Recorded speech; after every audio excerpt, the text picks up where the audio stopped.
ఓం నమో వెంకటేశాయ. గురుదేవో భవ కార్యక్రమానికి స్వాగతం. గురువు. ప్రపంచవ్యాప్తంగా గురువు అనే పదానికి, గురువుకి ఎంతో విశిష్టమైన ప్రాముఖ్యత ఉంది. రాముడు, కృష్ణుడు భారతీయ భగవత్ స్వరూపాలైన గురువు వద్ద శిష్యరికం చేయడం వల్లే విశ్వవిజేతలు కాగలిగారు.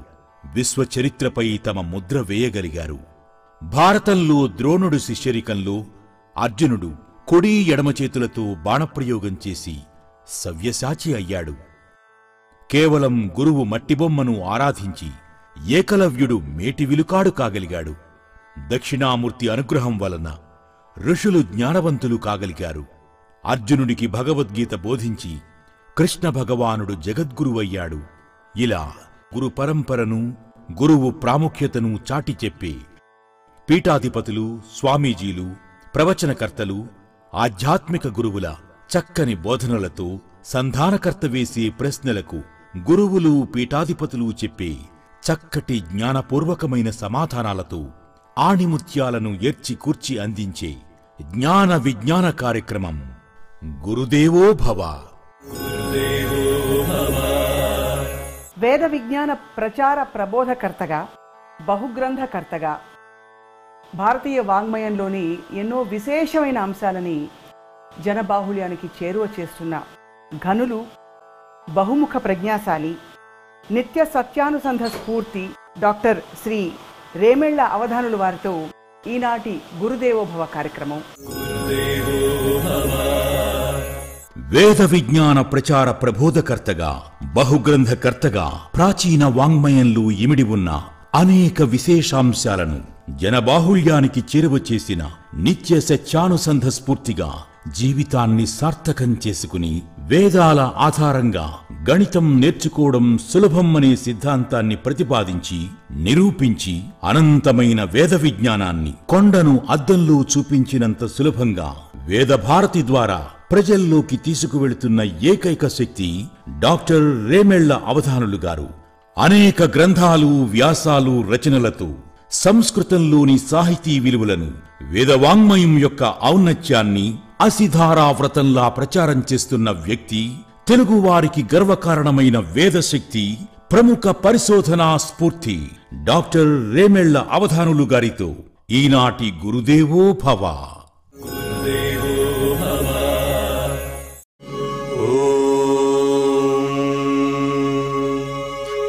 గురుర్బ్రహ్మా గురుర్విష్ణుః గురుర్దేవో మహేశ్వరః గురుః సాక్షాత్ పరం బ్రహ్మ తస్మై శ్రీ గురవే నమః. గురువుగారు సాదర నమస్కారాలు. గురువుగారు గురు సమానులు, గురు స్థానంలో ఉన్నారు కాబట్టి ఒక కీర్తన గుర్తొస్తుంది తమని చూస్తుంటే. ఆదిదేవ పరమాత్మ వేద వేదాంత వేద్య నమో నమో ఆదిదేవ పరమాత్మ. తమరు చేసిన పరిశోధనకి సాదరంగా ప్రణమిల్లుతూ మొదలు పెడుతున్నాం గురువుగారు. వేదం అనే పదాన్ని మామూలుగా అలవోకగా వాడేస్తారు. అసలు వేదం అంటే ఏమిటి? వేదం గొప్పతనం ఏంటి? వేదం అనే మాటకి జ్ఞానం అని ప్రధానమైన అర్థం అమ్మా, కానీ దానికి చాలా అర్థాలు ఉన్నాయి. వేదం అనే మాటకి విశ్లేషణ, తర్వాత పరబ్రహ్మము, పరమాత్మ, పరావిద్య, ఇన్ని మాటలు కూడా, ఇన్ని అర్థాలు కూడా, అన్వేషణ, ఇవన్నీ కూడా విద్ అనేటటువంటి ధాతువులోంచి వచ్చినటువంటి వేదం అనే పదానికి చాలా అర్థాలు, కొన్ని అర్థాలు ఇవి. సృష్టి ప్రారంభం కాని క్రితం ఉన్నాయి, సృష్టి ప్రారంభం అయిన తర్వాత ఉన్నాయి, సృష్టి అంతం అయిపోయిన తర్వాత కూడా ఉంటాయి. అది ఒకే ఒక్కటి, అది పరమాత్మ, రెండోది వేదాలు, అంతే. ఆ పరమాత్మ ఏ రూపంలో ఉంటాడంటే జ్ఞాన స్వరూపంలో ఉంటాడట, అంటే వేద స్వరూపంలో ఉంటాడట. అంటే వేదము నిత్య సత్య స్వరూపము అనేటటువంటి విషయాన్ని మన మహర్షులు మొట్టమొదటి నుంచి ప్రకటిస్తూనే ఉన్నారు. అది శాశ్వతమైనటువంటి సత్యం. అది అటువంటి దాంట్లో అయితే పరమాత్మ మనకి పారమార్థికమైనటువంటి జ్ఞానమే కాకుండా లౌకికమైనటువంటి విజ్ఞానాలు కూడా మనకి అందులో అందించారు.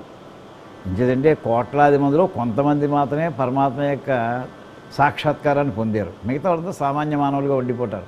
మరి ఇలాంటి వాళ్ళందరూ ఎలా జీవించాలి అని వీళ్ళకి పద్ధతి ఏమిటి, జీవన పద్ధతి ఏమిటి, ఆ విషయం చెప్పడం కోసమని ఆయన మొట్టమొదట ధర్మం అనేటటువంటి ఒక విషయాన్ని తీసుకుని ఈ ధర్మాన్ని అనుసరించి జీవులు ఎలా ఎలా జీవించాలి అని చెప్పడం కోసమని వేదాలను ప్రతిపాదించారట ఆయన.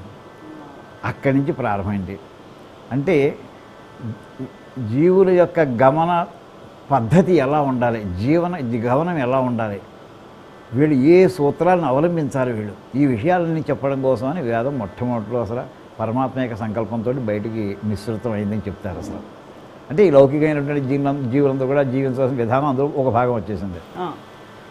ఈ విషయం అంతని కూడా ప్రచారం చేయడం కోసం కొంతమంది మహర్షుల్ని ఆయన నియోగించారు. మొట్టమొదటిలోనే ఈ ధర్మాలు ఏమంటారంటే ప్రవృత్తి ధర్మాలు అంటారు. ప్రవృత్తి ధర్మాన్ని ప్రచారం చేయడం కోసమని మరీచి వశిష్ఠాది మహర్షులందరినీ కూడా ఉద్భవింపజేశారు. అయితే కొంతమంది మహర్షులు ఈ కర్మకాండ వీటిల్లోకి వాళ్ళకి అభిలాష లేక వాళ్ళు వైరాగ్యం చేసి కొంతమంది తిరిగారు. అలాంటి వాళ్ళ కోసమని నివృత్తి ధర్మాన్ని రెండో రకాన్ని ప్రవేశపెట్టారు. అది వేదాంత భాగం. ఈ రకంగా మనకి ప్రవృత్తి ధర్మాన్ని నివృత్తి ధర్మాన్ని రెండింటినీ ఏకకాలంలో బోధించేటటువంటి గ్రంథాలు వేదాలమ్మా.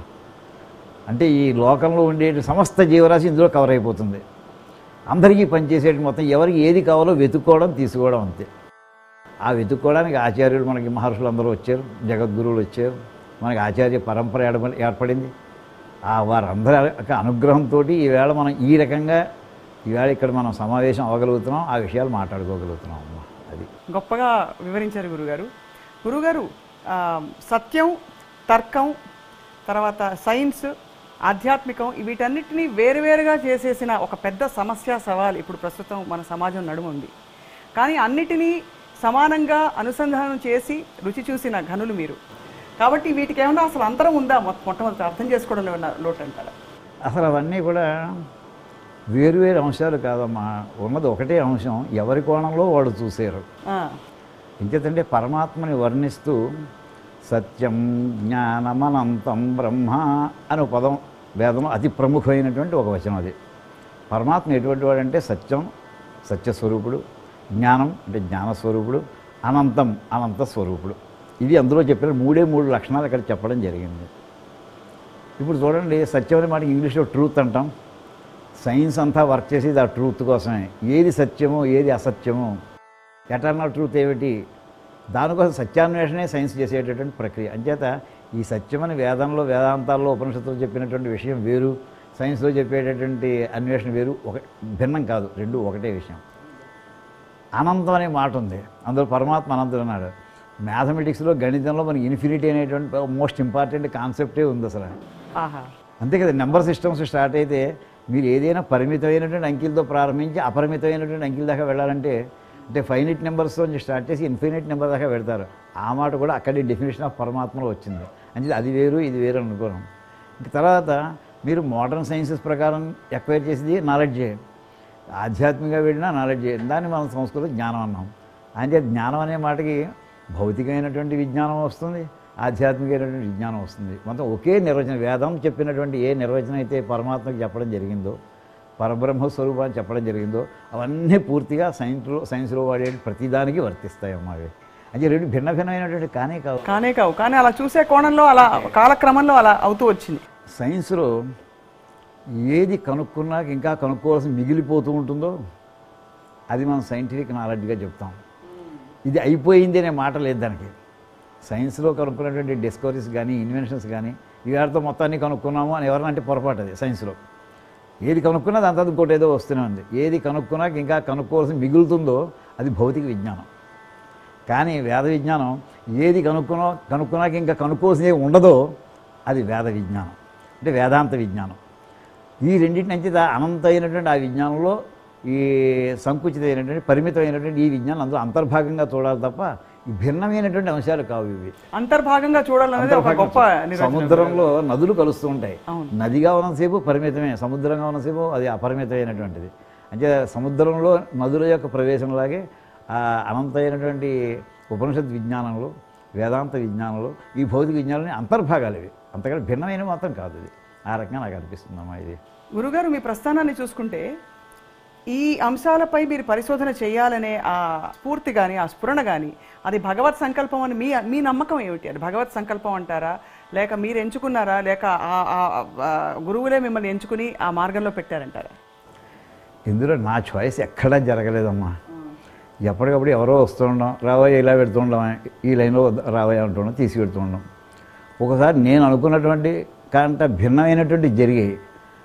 ఆ జరిగినప్పుడు ఆ వేళ బాధపడ్డాను, నేను అనుకున్నది కాకుండా ఇంకోటి ఏదో అవుతుందని. కానీ 30-40 ఏళ్ళు అయిన తర్వాత వెనక్కి తిరిగి చూస్తే ఓహో ఈ నిమిత్తం కోసం ఆ వేళ ఆ మార్పు జరిగిందా అని అనిపిస్తుంది. అలా ఎన్ని సంఘటనలు జరిగాయో. ఉదాహరణకి నాది ఎంఎస్సీ న్యూక్లియర్ ఫిజిక్స్ చేశానండి. 1969లో ఎంఎస్సీ అయిపోయింది. ఆ సంవత్సరమే కంప్యూటర్స్లో ట్రైనింగ్ అయ్యాను. 1969లో కంప్యూటర్ ట్రైనింగ్ అయ్యాను. మొదటి ఉద్యోగం నాకు ఫిజిక్స్ లెక్చరర్గా వచ్చింది. కానీ కంప్యూటర్ ట్రైనింగ్ ముందర అయిపోవడం వల్ల కంప్యూటర్ రంగంలో ప్రవేశిద్దామని ఆ వేళ నుంచి 69 నుంచి కోరిక కలిగింది. వెంటనే అప్పుడు ఇంకా అవకాశాలు రాలేదు. 1971లో ఈసీఐలో, అంటే ఇండియాలో మొట్టమొదటిసారి కంప్యూటర్ తయారు చేసిన ఒకే ఒక్క government company, central government company ECIL. అతి ప్రముఖ ఈ ఏడాది మొత్తం కంప్యూటర్స్ అనేది కూడా అది పితామహ స్థానం దానికి వస్తుంది. అది ఆ డిపార్ట్మెంట్లో అది ఈసీఐలో పెట్టారు. అందులో చేరడానికి వెళితే నన్ను ఏం చేశారంటే, నాకు వచ్చిన ర్యాంకింగ్ ప్రకారం డిఫెన్స్ ప్రొడక్ట్స్ డిపార్ట్మెంట్లో నన్ను సెలెక్ట్ చేశామని చెప్పి అందులో పంపించారు. సరే వాడు ఎక్కడికి వెళ్ళమంటే అక్కడికి వెళ్ళాలి కదా, ఆ డిపార్ట్మెంట్కి వెళ్ళాను.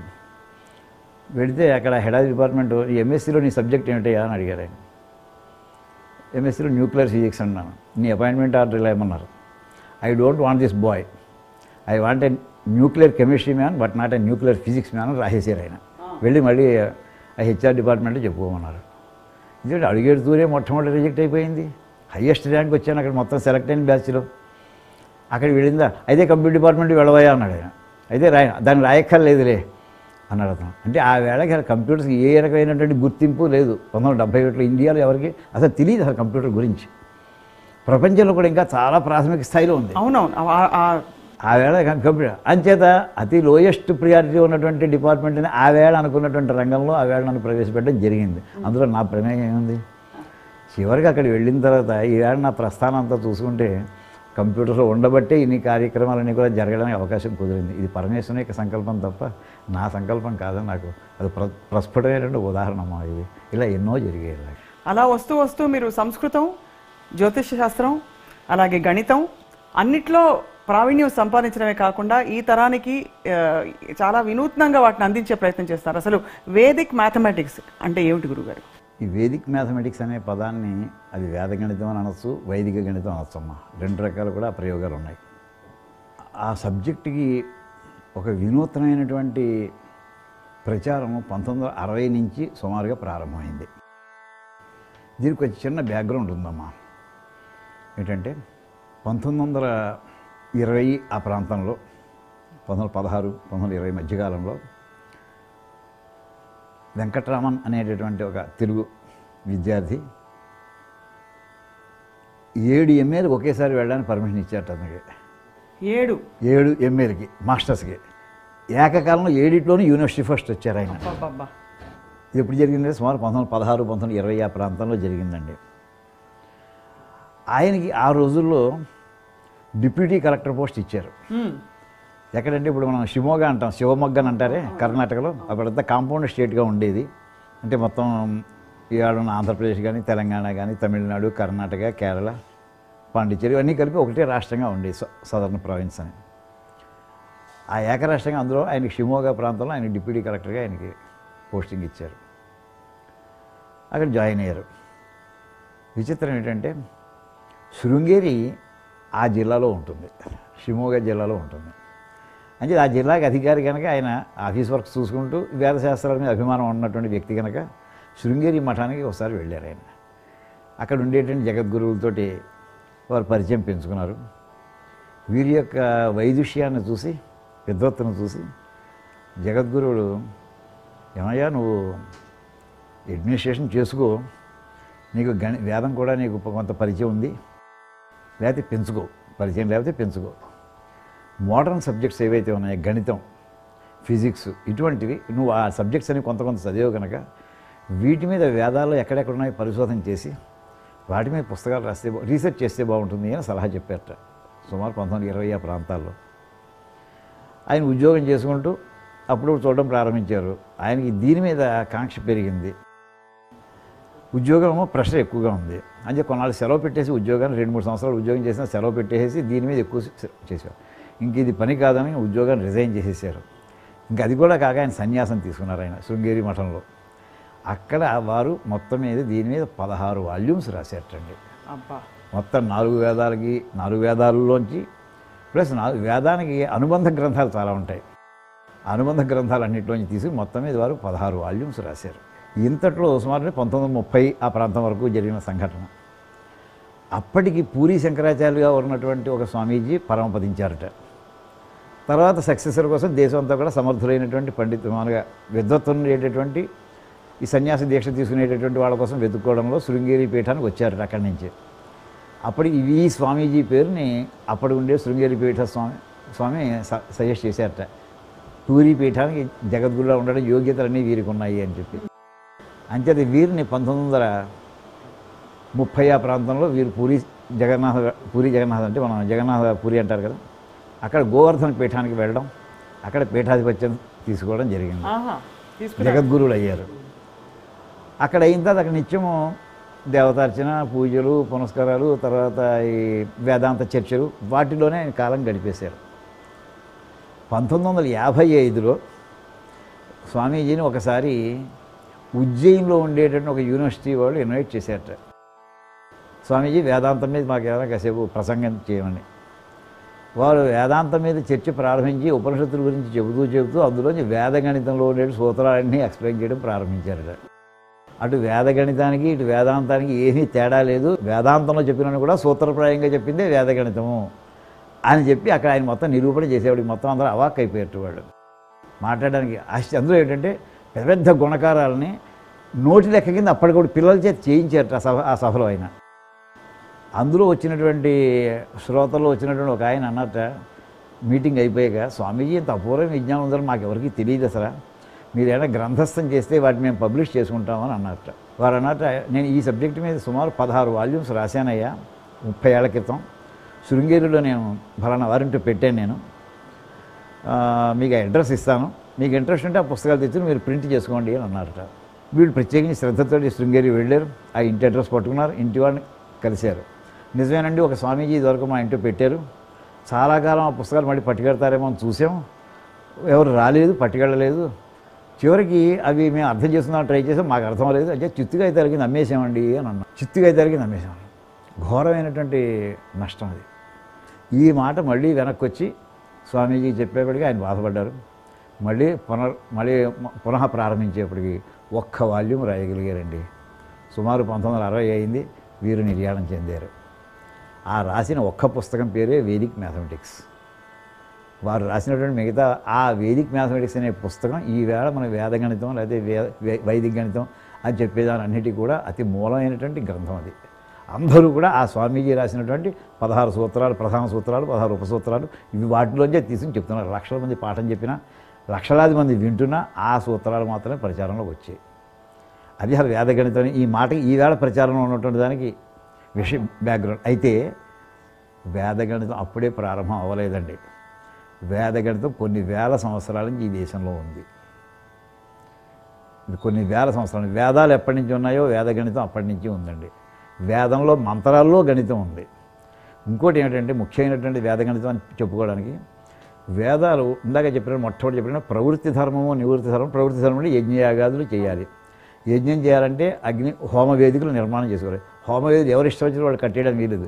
ఎంత పొడుగు ఉండాలి, ఎంత వెడల్పు ఉండాలి, ఎంత డెప్త్ ఉండాలి, ఇవన్నీ కూడా వేదంలో చెప్పిన అంగుళాలతో సహా అలాగే నిర్మాణం చేయాలి. దానికోసం ప్రత్యేకించి వేదంలో ఒక శాఖ ఉంది అసలు ఈ విషయం అంతా చెప్పడానికి. దాని పేరు సులభ సూత్రములు. అది ఇందులో కల్పశాస్త్రం వస్తుంది. కల్పం ఏదైతే మనం వేదాంగాలు చెప్పుకుంటామో ఆ కల్పంలో అంతర్భాగం అండి. దీని మీద అనేక మంది మహర్షులు గ్రహించారు. మొత్తం ఎన్ని శాఖలు అయితే ఉన్నాయో 1131 శాఖలు ఉండేవి 4 వేదాలకి. అంటే సుమారు 1131 ప్రాతిశాఖ్య గ్రంథాలు ఉండి ఉంటాయండి. వేదిక్ మ్యాథమెటిక్స్ పుస్తకాలు ఉండి ఉండాలి. అవును, ఈ వేళకి 7 లభిస్తున్నాయండి. ఎంత దురదృష్టమైనటువంటి విచారకమైనటువంటి సన్నివేశం ఇది. ఇది బౌధాయన మహర్షి, ఆపస్తంభ మహర్షి రాసినటువంటి కొన్ని గ్రంథాలు ఈవేళ 7 పుస్తకాలు లభిస్తున్నాయి. అంటే అవన్నీ కూడా వేదగణితంలో భాగమే. అసలు ఇక్కడ ఒక ప్రశ్న అడగక మానలేకపోతున్నారు గురుగారు. పారమార్థికంగా ఇటువంటి అంటే ప్రకృతి ఇలా ప్రకటితమై ఈ వేదాలన్నీ లభ్యమయ్యి మానవాళికి వాటంతటా అంటే పరిస్థితుల కారణంగా అవి మనకి లభ్యం కాకపోవడం అనే ఆ పరమార్థాన్ని మనం ఎలా స్వీకరించాలి అంటే వైరాగ్య దృష్టితో చూస్తే గనక? అంటే ఇవన్నీ కూడా మనకి చివరికి భాగవతే మనకి శరణ్యం అనిపిస్తుందండి. శుకమహర్షి 12 స్కంధాలతో ఉండేటటువంటి భాగవత మహాపురాణం ఏదైతే ఉందో శుకమహర్షి పరీక్షిత్తు ఉపదేశించడంలో 12వ స్కంధంలో పరీక్షిత్తు అడుగుతాడు. 11 స్కంధాలు మనకి 10వ స్కంధం అంతా కూడా కృష్ణలీలలతో గడిచిపోయింది. 11వ స్కంధం కూడా శ్రీకృష్ణ లీలలతోటి ఆయన యొక్క విశేషాలతోటి గడిచింది. 12వ స్కంధం అడుగుతాడు, రాబోయే సంవత్సరాలు రాబోయే కాలం ఎలా ఉంటుంది మహానుభావ అని. అక్కడ ఇవన్నీ చెప్పడం జరుగుతుందండి. మహా దుర్మార్గులు అందరూ ఇక్కడ ప్రభువులు అవుతారు.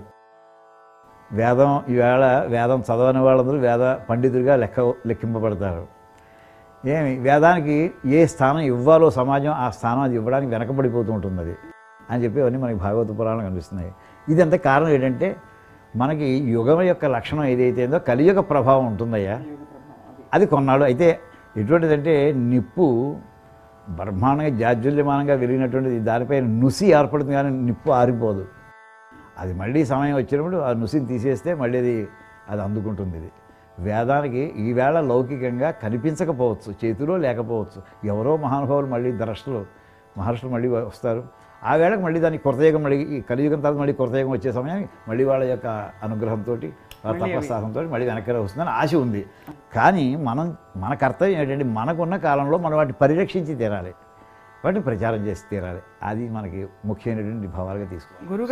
గురుగారులో విశేషం మరొకటి, అత్యంత ఆధునిక కంప్యూటర్ యుగంలో పురాతనమైన విషయాలు మాట్లాడుతున్నావా అని ఒకరినొకరు ప్రశ్నించే రోజులు. కానీ ఆ యుగానికి ఆ తరానికి ఈ తరానికి మీరు చక్కటి అనుసంధానం కుదిర్చి ఇది అది ఒకటే, ఇందులోంచి అది వచ్చిందని నిరూపించారు గురుగారు. ఇవి అనేక అంశాలు కలిసేయండి. వేదగణితం ఒక అంశం. అది వేదగణితం ఒకటే కాదు, వేదాల్లో ఫిజిక్స్ కనిపించింది. ఈ వేదమంత్రాలు దానికోసం ప్రత్యేకించి కృషి ప్రారంభించింది. ప్రతి మంత్రాన్ని వెతుకుంటూ ఏ సైన్స్ తోటి అదృష్టవశాత్తు దైవానుగ్రహం వల్ల నాకు సైన్స్కి సంబంధించిన చాలా రంగాలతో కొంచెం పరిచయం ఏర్పడింది. ఒరిజినల్గా చదువుకున్నది న్యూక్లియర్ ఫిజిక్స్, వర్క్ చేసింది అంటే ఎలక్ట్రానిక్స్ స్పెషలైజేషన్, దాంతో కూడా వర్క్ చేసింది కంప్యూటర్ ఫీల్డ్లో.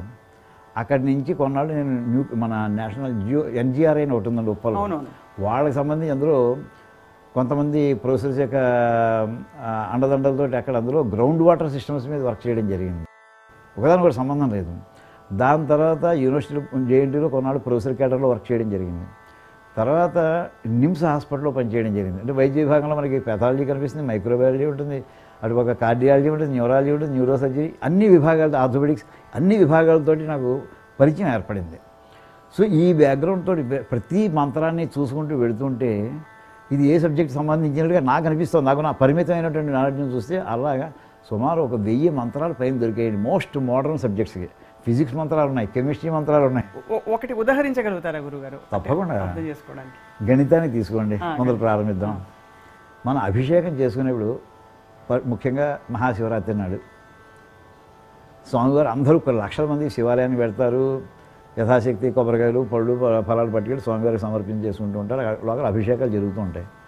ఆ అభిషేకం చేసేప్పుడు చదివేటటువంటి మంత్రాలు ఎలా ఉంటాయంటే, ఉదాహరణకి ఏకాచమే తిస్రశ్చమే పంచచమే సప్తచమే నవచమ ఏకాదశిచమే త్రయోదశిచమే పంచదశిచమే సప్తదశిచమే నవదశిచమ ఏకవింశతిష్టమే త్రయోవింశతిష్టమే పంచవింశతిష్టమే సప్తవింశతిష్టమే నవవింశతిష్టమ ఏకత్రివింశతిష్టమే త్రయస్త్రివింశతిచ అని ఒక మంత్రం ఉందండి.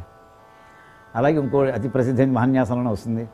ఏకాచ దశశతంచ సహస్రంచ ఆయుధంచ నియుతంచ ప్రయుతంచ అర్బుదంచ అన్యర్బుదంచ సముద్రంచ మధ్యంచ అంతశ్చ పరార్ధశ్చ తన్మే మనశ్శివ సంకల్పమస్తు అని 2 ఉదాహరణలు మాకు చూపించాను. అభిషేకం చేసేప్పుడు అక్కడ శివుడి మీద ధ్యానం పెట్టి మనం చేస్తున్నాడని అనుకుంటూ ఉంటాం.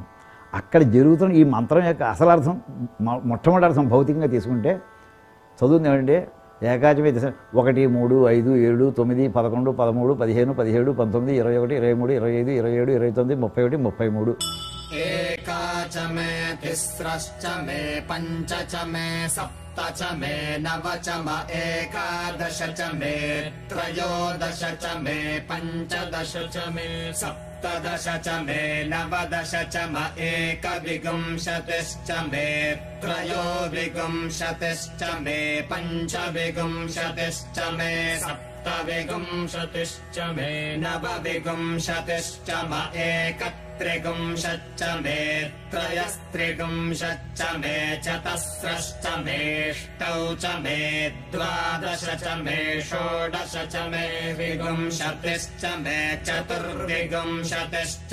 मेऽष्टाविंशतिश्च मे द्वात्रिंशच्च मे षट्त्रिंशच्च मे चत्वारिंशच्च मे चतुश्चत्वारिंशच्च मेऽष्टाचत्वारिंशच्च मे वाजश्च प्रसवश्च विजश्च क्रतुश्च सुवश्च मूर्धा च व्यश्नयश्चान्त्यायनश्चान्त्यश्च भौवनश्च भुवनश्चाधिपतिश्च అని చెప్పి నీళ్లు పోసేసాడండి. అబ్బా.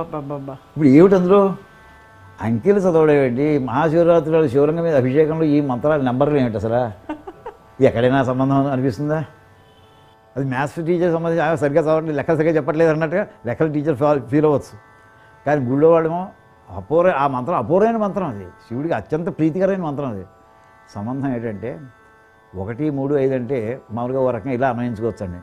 సపోజ్ పరమశివుడు మనం ప్రత్యక్షం అయ్యాడు అనుకోండి, ఒక కాగితం పెన్ను ఇచ్చి, ఒరే నీకు ఏం కోరికలు ఉన్నాయో కోరుకో, లిస్టు రాయి, నువ్వు రాసి ఇచ్చేసాను చెప్పు, వెంటనే కానీ ఇచ్చేస్తాను అనుకోండి. ఎన్ని రాయగలం మనం?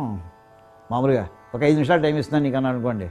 మొట్టమొదట నాకు మంచి చదువు రావాలి, వెంటనే మంచి ఉద్యోగం రావాలి, మంచి ఫ్యామిలీ ఉండాలి, మంచి హౌస్ కావాలి, తర్వాత 4, 5 అయిపోయాయి. అంతకంటే ఏం రాస్తారు? 10 రాస్తారు. పోనీ ఓ అధికారం కావాలి, ఇంకా ప్రపంచానికి ఆధిపత్యం కావాలి, ఓకే ఇంకా అడుగు, అయిపోతుంది. అంతే కదండి.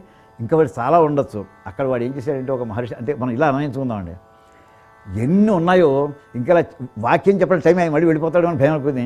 అంచేత నాకు 1, 3, 5, 7, 9, 11 అని అడిగేస్తున్నాడండి. ఏమిటి అక్కడ?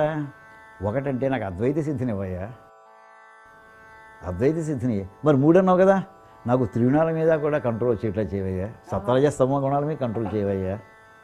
మరి 5 అన్నావు కదా, మరి అవన్నీ పంచప్రాణాలు ఉంటేనే కదయ్యా, అది పంచప్రాణాలు కాస్త స్థిరంగా ఉండాలి, హెల్త్ ప్రాబ్లమ్స్ లేకుండా. మరి పంచప్రాణాలు 7 అన్నావు కదా, సప్తధాతువులతో శరీరం నిర్మాణం అయింది కదా. మరి 9 అన్నావు కదా, నవరంధ్రాలతో మొత్తం దేహం పూర్తిగా ఉండాలి కదా. మరి 11 అన్నావు కదా, మరి ఏకాదశి రుద్రులు నేను చేసుకోవాలి కదా ఏకకాలంలోనూ. ఇలాగ ప్రతి సంఖ్యకి కూడా అద్వైత పరంగా, వేదాంత పరంగా, మన దైవపరంగా అన్వయం చేసుకుంటే అప్పుడు మనకు అర్థమవుతుందంటే రెండింటికి సంబంధం ఎంత గొప్ప, చాలా అవినాభావ సంబంధం అంటారు కదా. అటువంటి ఒక పెనవేసుకుపోయిన బంధం ఉంది జీవితానికి. మొదటి మంత్రానికి. రెండో మంత్రాన్ని తీసుకోండి, ఇంకా ఆశ్చర్యం. మహాన్యాసంలో చెప్పాను, అందులో చెప్తానండి 1, 10, 100, ఏకాచ దశ శతంచ, ఇక పదాలు కూడా అర్థమవుతాయండి. 1, 10, 100, 1000, 10,000, లక్ష, 10 లక్షలు, కోటి, 10 కోట్లు. తర్వాత ఏమంటామండి? 10 కోట్ల తర్వాత ఏమంటామండి మనం? 100 కోట్లు అంటాం. ఒప్పుకోలేదు సంస్కృతం. వాడేసిన పదాలే నువ్వు గణితంలో ప్రాథమికమైన సూత్రం ఏంటంటే నువ్వు వాడిన పదాన్ని మళ్ళీ వాడకు. 100 వచ్చేసిందిగా ఏమండి? వాడిన పదం కొత్త పదాలు పెట్టు. ఒక 0 పెడుతున్నావు అంటే కొత్త పేరు చెప్పు, మళ్ళీ రెండో దానికి మళ్ళీ దాన్ని ముళ్ళు వేయద్దు. అటువంటిది మనకి 3 అక్షరాల దాకా నడిచిందండి. 1 అన్నం బాగానే ఉంది, 10 అన్నం బాగుంది, 100 అన్నం బాగుంది, 1000 అన్నం బాగుంది. అప్పుడు 1 తర్వాత 3 సున్నాలు, 1 తర్వాత 4 సున్నాలు వేసామండి. ఏమంటామండి దాన్ని? 10,000 అంటాం. 10 వాడేసిన పదమే, 1000 వాడేసిన పదమే. వాడేసిన పదాలు 3 వేసుకోవాలా? ఇంకో పదం చెప్పండి, ఏమైనా ఉందేమో? లేదు తెలుగులో. పోనీ ఇంగ్లీష్లో ఉందా? అక్కడ 10,000 వాడేసిన పదాలు వాడుకుంటున్నాను. గణిత సూత్రాన్ని ప్రాథమిక ఏంటంటే వాడింది వాడకుండా వాడుతూ చెప్పు. దాని ఏమంటారు? చెప్పింది చెప్పకుండా చెప్పుకుంటూ చెప్పబోయా. అది కుదరట్లేదు అక్కడ. వేదం ఒప్పుకోదండి. 10,000కి 5తో కొత్త పదాన్ని ఇచ్చింది. అంటే ఏకాచ దశ శతంచ సహస్రంచ అయుతంచ.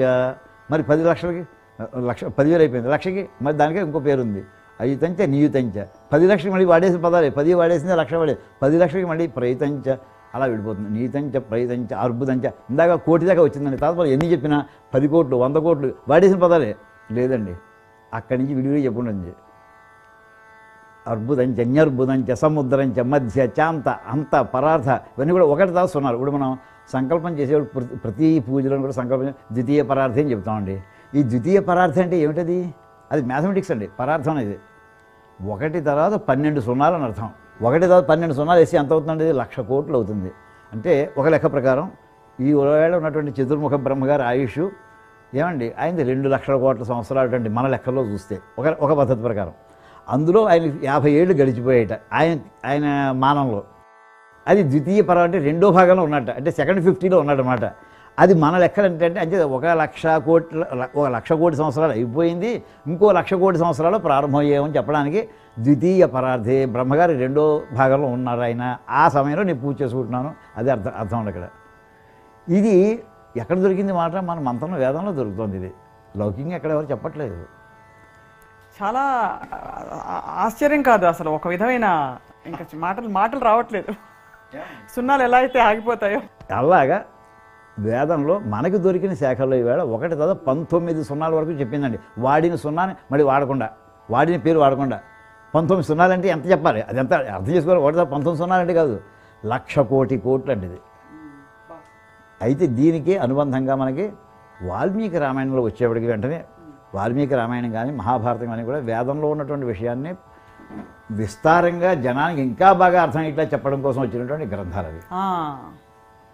నాకు వాల్మీకి రామాయణం అంతా చివరిగా చదివిన తర్వాత అనిపించింది, వాల్మీకి మహర్షి రామకథ చెప్పడానికి ప్రారంభించారా, ఉద్దేశించున్నారా, లేదా లెక్కలు చెప్పడానికి బయలుదేరారా అనిపించిందండి. అంత లెక్కలు ఉన్నాయి గురుగారు?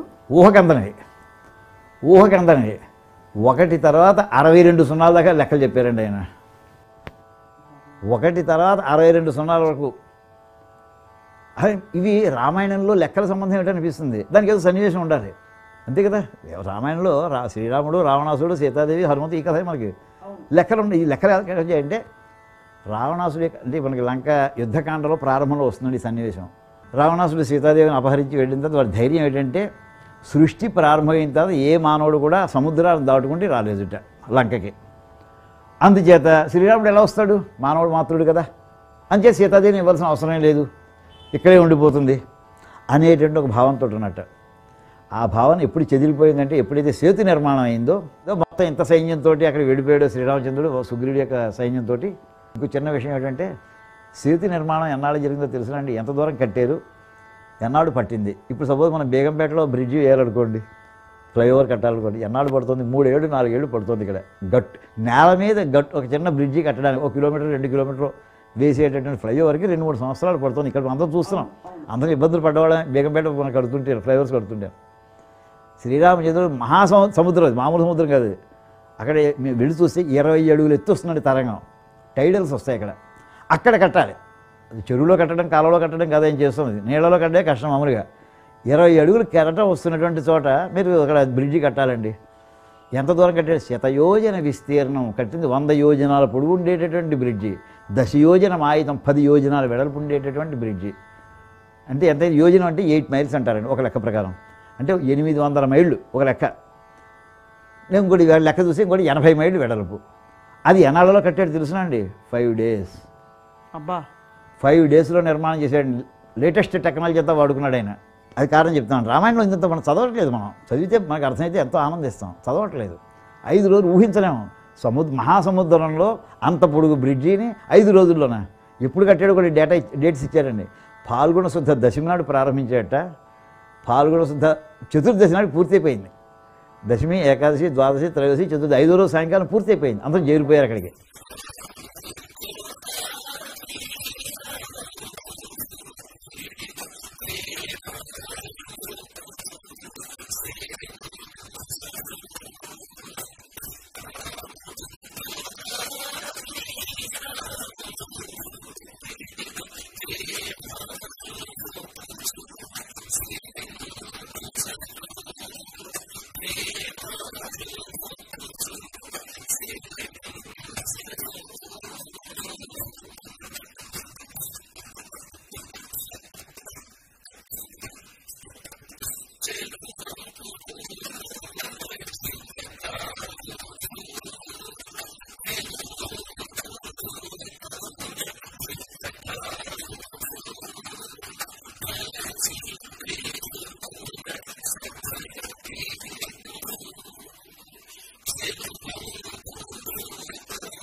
పేరు పోయింది. అప్పటికి రావణాసుడికి మొట్టమొదటి అనుమానం వచ్చేసరే వీళ్ళు ఇక్కడికి ఎంతమంది వచ్చారు. ఇప్పుడు తమ సైన్యం ఎంతో కౌంట్ ఉంది. ఇప్పుడు వచ్చిన వానర సైన్యం కౌంట్ ఎంత అంటే ఒక రాక్షసుడు ఒక కోతిని చంపుతాడు అనుకుందామండి, లేదా ఒక రాక్షసుడు 10 మంది కోతిని చంపుతారు. ఎంతమంది వచ్చారు వాళ్ళు? దానికోసం అని చెప్పి తన దగ్గర గణితం వచ్చినటువంటి 2 సిఐడి రాక్షసులు ఉన్నారు రావణాసుడి ఆస్థానంలో. వాళ్ళ పేరు శుకుడు, సారణుడు. రావణాసుడి భవనం 14 అంతస్తుల భవనం అంట. అసలు రావణాసుడు లంకానగరం ఎక్కడో తెలుసునండి. లంకానగరం అంటే మీరు ఊహించండి, సముద్రం మీకు విశాఖపట్నం చూడండి, ఒకసారి జ్ఞాపకం చేసుకోండి. విశాఖపట్నంలో 2 భాగాలు ఉన్నాయి. పెదవాల్టేరు అంతా కూడా సముద్రం బీచ్ స్థాయిలో ఉంటాయి సుమారుగా. అవును. అదే మీకు అటుపక్క డాల్ఫిన్స్ హౌస్కి వచ్చేవాడి నేవల్ హెడ్ క్వార్టర్స్ అని కూడా కొండ మీద ఉంటాయి. అవును. అలాగా రావణాసుడు లంకానగరం సముద్రం బీచ్ లెవెల్లో లేదండి. సముద్రం బీచ్ లెవెల్లో కొండ ఉంది. ఆ కొండ పేరు త్రికూట పర్వతం. ఆ త్రికూట పర్వతం మీద ఉంది లంకానగరం. అక్కడ 14 అంతస్తుల భవనం సుమారుగా. ఆ భవనంలో 14 టెరేస్ మీకు పోతే ఇద్దరిని తీసుకెళ్ళాట రావణాసుడు. వాడిని చూపించి ఇప్పుడు మన లంకా నగరాన్ని ముట్టడించినటువంటి కోతుల సంఖ్య ఎంత చెప్పండి అని అన్నట్టండి. వీళ్ళ గుండెలో విలక్కాయ పడింది. ఇంకేతంటే వాడు అడిగినాడు ఎవడు? రావణాసుడు. సమాధానం చెప్పడే కాదు, వాడికి నచ్చకపోతే చంపుతాడు, సరిగ్గా చెప్పకపోయినా చంపుతాడు. వాడు విద్వాంసుడు, వాడు తెలియకపోడు కాదు. అటువంటిది వీళ్ళు ఏం చెప్పారంటే, స్వామి ముందర సాష్టాంగం చేసేసి మమ్మల్ని క్షమించాలి, మేము చెప్తాం కానీ మమ్మల్ని క్షమించాలన్నా చెప్పండి అన్నాడు. అంటే ముందర అభయప్రదానం తీసుకుని ప్రారంభించారు. స్వామి మీరు మహావిద్వాంసులు, మీకు 1 కోటి దాకా మీకు ఎలా చిన్నప్పుడు చదువుకునే ఉంటారు, 1 కోటి నుంచి సంఖ్యామానం తెలియదు అనుకుని చెబుతున్నాం అలా చెప్పినందుకు క్షమించండి అని చెప్పి 1,00,000 కోట్లని శంకు అంటారు, 1,00,000 శంకువుల్ని మహాశంకు అంటారు, 1,00,000 మహాశంకువుల్ని వృంద అంటారు, 1,00,000 వృందల్ని మహావృంద అంటారు. అని ఇలా చెప్పుకుంటూ వెళ్తే 1,00,000 రెట్లు అంటే 1 తర్వాత 5 సున్నాలు పెరిగిపోతూ ఉంటాయండి. కోటి అంటే 1 తర్వాత 7 సున్నాలు, శంకు అంటే 1 తర్వాత 12 సున్నాలు అయింది, 17 సున్నాలు, 22 సున్నాలు, 20 అలా 62 సున్నాలు దాకా తీసుకెళ్ళి ఒక మహౌఘ అంటే 1 తర్వాత 62 సున్నాలు ఉంటే ఒక మహౌఘ అంటారండి. అని మనం కోట్లు చెప్పుకుంటే కానీ మనకు అర్థమవుతుంది కదా. అది ఎంత అవుతుందంటే 1 తర్వాత 62 సున్నాలంటే 10 లక్షల కోట్ల కోట్ల కోట్ల కోట్ల కోట్ల కోట్ల కోట్ల కోట్లు. అదండి మహౌఘ అంటేను. అంతమంది ఉన్నారా అని చెప్పి అంతమంది ఉన్నారని చెప్పలేదండి. అంతవరకు బాగా ఇప్పుడు లెక్కలు చెప్పినట్టు అయింది, పాఠం చెప్పారు. ఇప్పుడు ఏమన్నారండి, తలకాయ వచ్చేది ఇక్కడ ఎన్ని మహౌఘల సైన్యం వచ్చారో మేము చెప్పలేమంటున్నారు వీళ్ళు. అదే సలహా చెప్పినట్టా చెప్పనట్ట ఎన్ని 62 ఉన్నాయో చెప్పలేము. 62 సున్నాలు. అదే ఎన్ని 62 మహౌఘలు ఉన్నాయా? కనీసం ఒకటి ఉంటుంది అని, అంతే కదా. ఒక మహౌఘ కనీసం ఉండాలి. అక్కడ మనకి అంతమంది ఉన్నారా లేదా కథ పక్కన పెడదామండి. కానీ వాల్మీకి మహర్షి మనకు అందించారని అపూర్వమైనటువంటి గణిత విజ్ఞానాన్ని అందించారు ఆయన. ఆవేళ సమాజంలో ఈ విషయం అంతా అందరికీ సామాన్యంగా తెలుసున్నాడు. అరణ్యాల్లో ఉండి వాళ్ళంతా తెలుసున్నటువంటి విషయం అనమాట. ఇంకా నగరాల్లో ఉండి స్థాయి ఎలా ఉంటుంది ఊహించుకోండి. మన రామకథ చెప్పారా, అది మన గణిత విజ్ఞానం అందించారే ఓ పక్కన అనిపిస్తుందండి. ఇలా ఏ అంశం తీసుకోండి అన్ని అంశాల్లోంచి కనిపిస్తుంది. నమస్కారం గురుగారు, ధన్యవాదాలు. ఈరోజు ధన్యవాదాలు. నిజంగా చాలా స్ఫూర్తిని కలిగించారు. చైతన్యం, జ్ఞానం ఇవన్నీ ఒకవైపు అయితే ఎంత స్ఫూర్తిని కలిగించారంటే జీవితాన్ని గురించి, జీవితంలో వేదాన్ని ఎలా అన్వయించుకుని వేదం ఒక భాగం చేసుకోవాలని చాలామందికి చైతన్యం స్ఫూర్తికని. నమస్కారం గురుగారు. ఇది ఈనాటి గురుదేవ భవ కార్యక్రమం. ఓం నమో వెంకటేశాయ. గురుగారు, మీ ప్రయాణంలో ఇవన్నీ మీకు తెలుసుకుంటున్న కొద్దీ మీకు కలిగిన అనుభూతి ఏంటి గురుగారు? అపూర్వం. ఒకటే మాట, పూర్వం లేని అనుభూతి ఇప్పుడు పొందాను నేను. ఎంత ఆనందం అంటే అది అయితే నేను ఆపుకోకుండా కనిపించింది ప్రతి వాడికి చెప్తూ ఉంటాను.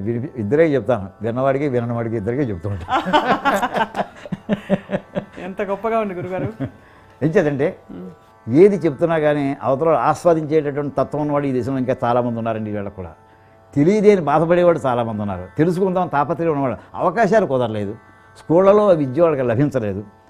గౌరవం ఉంది వాళ్ళకి కూడా, అపూర్వమైనటువంటి గౌరవాభిమానాలు. మనకి ఎంత గౌరవం ఉందో అంత గౌరవాభిమానాలు ఉన్నటువంటి వాడు ఉన్నారండి. అయితే వాడు తెలుసుకుందాం తాపత్రయంతో ఉన్నారు. అందుచేతనే మనకి వాడు నాలాంటి వాడికి చేసిన మనం కనుక్కున్నవి చాలా తక్కువ విషయాలు అనుకుంటే అవి చూసే జనం ఆశ్చర్యపోతున్నారు. అవి ఇంత విజ్ఞానం ఉందా అని. అది అంతవరకు అది ఆ విషయం చెప్పొచ్చండి. అలాగే గురుగారు, ఈ సంపదని అంటే నిజంగా ఎన్ని సున్నాలో కూడా అర్థం చేసుకోలేని పరిస్థితుల్లాగా మీరు అన్నారు 1137 శాఖలు 31 శాఖలు ఉన్నాయని. వాటిలో 7 లభ్యంగా ఉండి కూడా వాటిని కూడా పూర్తిగా జీర్ణించుకోలేకపోతున్నాం. అటువంటిది మరి అన్నీ ఉండుంటే ఎలా ఉండేదో ప్రపంచం అని ఒక అంచేతనే ప్రపంచాన్ని భారతదేశం కత్తి పట్టుకోకుండా జ్ఞానంతో ఏలగలిగింది, ప్రపంచాన్ని ఏలగలిగింది.